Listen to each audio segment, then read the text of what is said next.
उदाहरण है। जब हम छक जाते हैं, हमें तृप्ति हो जाती है, तो किसी और प्रमाण की जरूरत नहीं होती।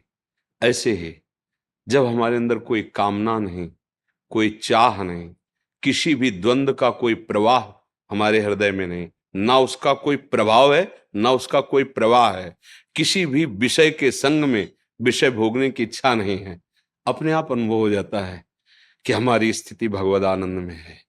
जाने मोरी छाती, उसे दूसरा प्रमाणित नहीं कर सकता, अपना हृदय ही प्रमाणित होता है। पर भगवान के वचनों के अनुसार निर्माण अमोहा, जित संग दोषा, अध्यात्म नित्या, विनिवृत्त कामा, द्वंद्वैर विमुक्ता, सुख दुख संगई, गच्छन्त अमूढ़ा। जो अमूढ़ पुरुष अर्थात ज्ञानी पुरुष, विवेकवान, मान रहित हो गया, मान का कोई प्रभाव नहीं। अपमान का प्रभाव जैसे दुख होता है, ऐसे मान का प्रभाव सुख होता है। जब हमारा मान होता है, अगर हमारे हृदय में गुदगुदी हो रही, तो ये भगवत प्राप्ति में बाधक है। मान त्यागी होना चाहिए। सबहि मान पद आप अमानी, जैसे महाप्रभु चैतन्य देव कहते हैं, अमानिना स्वयं और मान देनो, दूसरों को मान देने वाला, स्वयं मान रहित।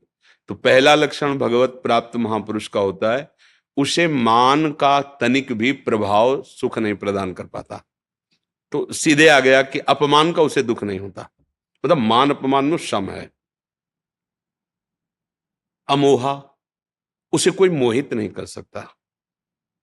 कोई कंचन, कामिनी, नाना प्रकार के पद, प्रतिष्ठा, भोग सामग्री, अमोहा, उसे कहीं भ्रम नहीं हो सकता। मोह भ्रम का भी नाम, अज्ञान का भी नाम है कि इसमें सुख है। प्रभु के सिवा त्रिभुवन में किंचन मात्र कहीं सुख बुद्धि नहीं होती। निर्माण अमोहा, वो मोह रहित होता है किसी से। जित संग दोषा, चाहे कोई पास में बिल्कुल सब विषय सामग्री रख दे, लेकिन उसके अंदर भोग की इच्छा नहीं होगी। जब श्री महामुनि सुखदेव जी को भगवत तत्व का बोध हुआ, तो हृदय कहता है कि प्रमाण तो कोई दे कि यही स्थिति है। तो वो तो ब्रह्म प्राप्त महापुरुष ही गए। तो अपने पिता भगवान व्यास देव जी के पास गए, क्योंकि साक्षात ब्रह्मरूप भगवान के अवतार श्री कृष्ण द्वैपायन भगवान व्यास देव जी। कहा कि हमें जो बोध हुआ है, ये तत्वबोध है। उन्होंने देखा और कहा, परम ज्ञानी श्री विदेहराज जनक जी मिथिला में विराजमान है, आप उनके पास जाकर प्रश्न करें, वो आपको उत्तर दे दें। गए। जनक जी को सूचना मिली, दिगंबर, कोई शरीर में वस्त्र नहीं, 16 वर्ष की अवस्था, श्याम शरीर, कमल नेत्र, साक्षात भगवान श्री सुखदेव जी परमानंद में डूबे हुए। प्रथम द्वार पे ही जनक जी ने आदेश किया, रोक दिया जाए। एक एक शब्द शास्त्र के प्रमाण उसमें भगवत प्राप्त महापुरुष के रोक दिया गया। बोले 7 दिन तक कोई उत्तर नहीं और अंदर प्रवेश न करने दिया जाए। इतने बड़े महापुरुष, कोई आदर नहीं, कोई सत्कार नहीं। रोज पूछते, आज सुखदेव जी के मुखारविंद पर कोई, बोले महाराज बिल्कुल ना अंदर से ना बाहर से, बिल्कुल शांत है। ठीक है, प्रणाम करके महल में ले जाओ। महल में ले गए। अब वो तो दिगंबर ही रहते थे। 9 युवतियों को सेवा में लगाया, जो सुंदरता से, प्रवीणता से, सब आप स्नान कराना, भोजन पवाना, रात दिन, 7 दिन 7 रात्रि, कोई हलचल उनका भगवान न मुखारविंद में न हृदय में। जैसे गेट के बाहर थे अकेले, वैसे ही महलों में युवतियों के विसंग में। अब आगे बढ़, लेके आ जाओ। बस जनक जी खड़े हुए, कहा जो आपको तत्वबोध प्राप्त हुआ है वही वास्तविक बोध है। ना मान, देखो मान का कोई अगर प्रभाव होता तो इतना तो आ जाता ना। 5 दिन हो गए, 7 दिन हो गए, उत्तर तो दो ना, मिलेंगे कि नहीं, एक गुस्सा ना आ जाए, कुछ भी नहीं। ये भगवत प्राप्त महापुरुष का।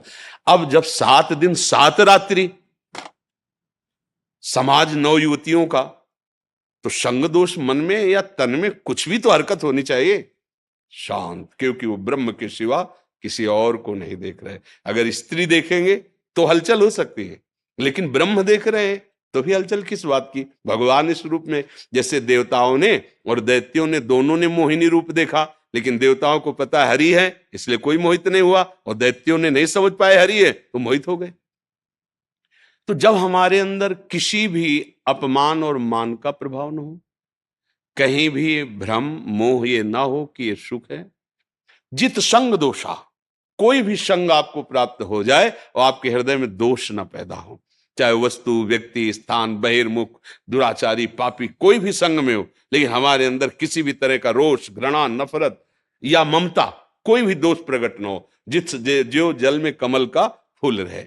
और अध्यात्म नित्य अपने आत्म स्वरूप में स्थित है। आत्म स्वरूप में स्थित का लक्षण स्थूल, सूक्ष्म, कारण, तीनों से विलग अपने को अनुभव। इन तीनों में हमारा कोई भी आसक्ति राग नहीं।